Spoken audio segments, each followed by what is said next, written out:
Ushaqeynta macaamiisha ma ahan mid sahlan. Maraan u shaqeynayay makhaayadda McDonald ayaan waxaa bartay noocyo badan oo kala duwan oo macaamiil ah. Qaarkood waa iska xanaaqayaan weliba si zaa'id ah weliba adoon aqoonin sababta ay ku xanaaqayaan ama waxay ka xanaaqayaan. Si kasta waan ula tacaamuli jirnay balse waxaa jirta maalin maalmaha ka duwan waxayna ahayd maalinkaas galab Talaado ah.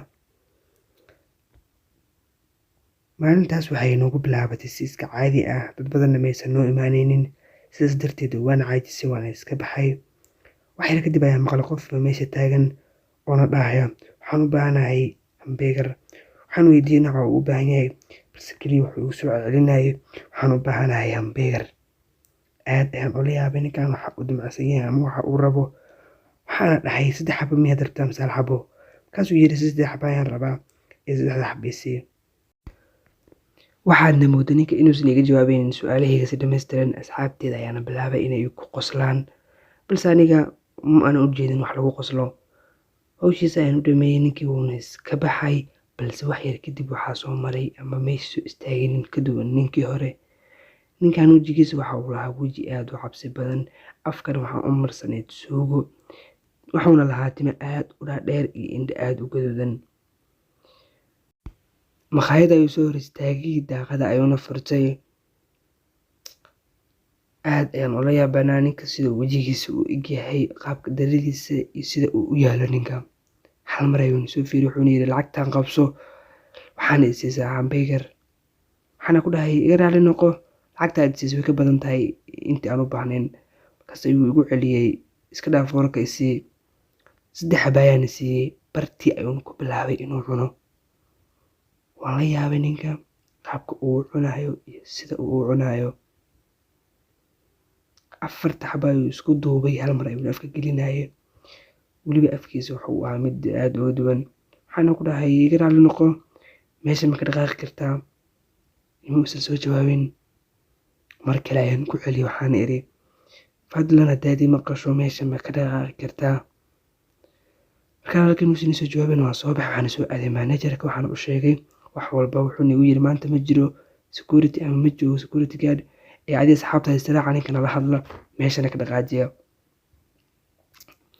Waan soo baxay waxaana soo aaday asxaabteeda, arrintii ayaan u sheegay. 3diina ayaan is soo raacnay. Wuxuuna mid ka mid igu yidhi ninka maad la hadashay? Haa saaxiib, balse ima soo jawaabayo niyow. Labadan ayaan kasoo shaqeynayna ayuu dhahay wiilka saaxiib aan ahayn ee kaleeto. Saxaw ninka nin weyn muu ahaa mise nin iska caadi ah. Waxaan dhahay ninkan la yaabo waaye qaabkiisa iyo maba u bogan sidiisa banaanba.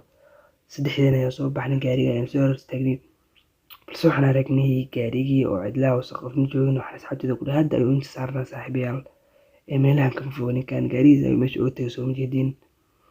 Gaarigan si fiican u fiirfiirinay balse qofna kuma aysan jirin. Dib ayaan ugu soo laabanay, managerka ayaan u sheegnay wax walba waan soo aragnay balse waxaan is dhahay waxaa ma soo kordhinayso. Hawsheeda ayaan iskaga soo laabtay. Markaan xoogoo soo socday aan soo ag marayo qolka kaydka ama stoorka waxaan dareemay shanqar ka yeeraysa qolkaas. Waan yaabay, waxaan is dhahay maxay tahay shanqarta ka dhex yeeraysa qolka. Qolkaasna aniga ayuu khaas ii ahaa oo stoorkaas alaabahayga baa la gelin jiray.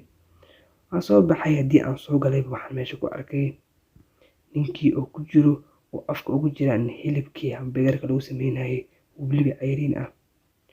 Waan yaabay waana ku labalabooday balse isaga wuxuu ahaa mid afka gelinaya cunaya aana ka cabsanin weliba ku faraxsan. Wuxuuna u cunayay sida carruurta oo kaleeto, uu isku halhaleeyay, isku qaab dareeyay, xitaa timihiisa iyo calooshiisa ayuu iskaga halhaleeyay.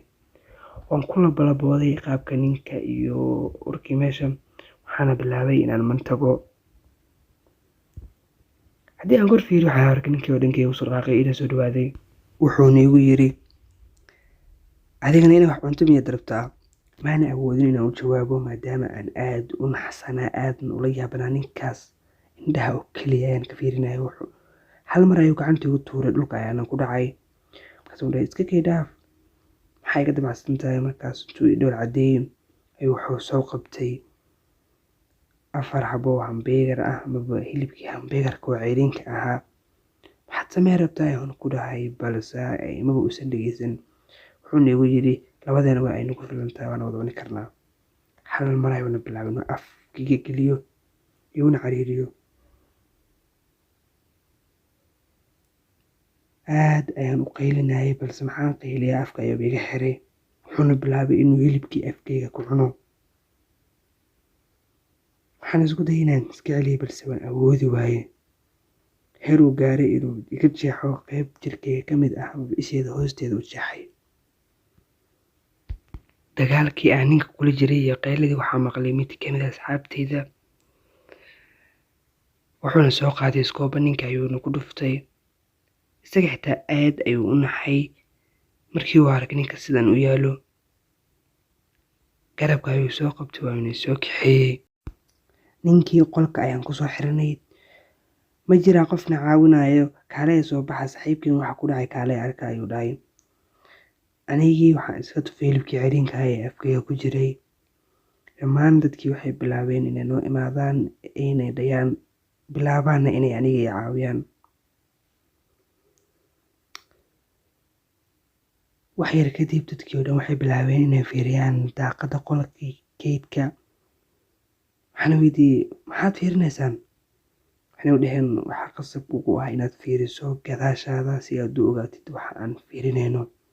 Haddii aan gadaasheedaba fiiriyo waxaan arkay ninkii oo aysanba ka qasnayn, iskuna xirxiray hambeegar badan, cunayana hilibkii ceyriinka ahaa. Markiiba booliiska ayaan wacay, waa ayna yimaadeen. Ninkii ayayna kaxeeyeen asagoo iska qoslaya. Muddo yar kadib isbitaalkii markii aan kasoo baxay, waxaan dib ugu soo laabtay shaqadeyda, balse maanan ahayn mid iloobay wixii maalinkaas ku dhacay. Mar walbana waa ay igu soo laalaabanayeen. Warar ayaana ku maqlay in ninkaas uu ahaa, oo asxaabteyda ay ii sheegeen, nin keligiis ah oo dadka dhagaxyeen ku bilaabeen oo ay dhibeen, sidaas darteedna ku noqday bahal. Qaar kalena waxay dhahayeen maya, ninkaas waxa uu ahaa nin bahal ah oo duurka kasoo baxsaday. Markasta oon muraayad hor istaagana waxaan arki jiray jeexii uu ninkaas ii geystay.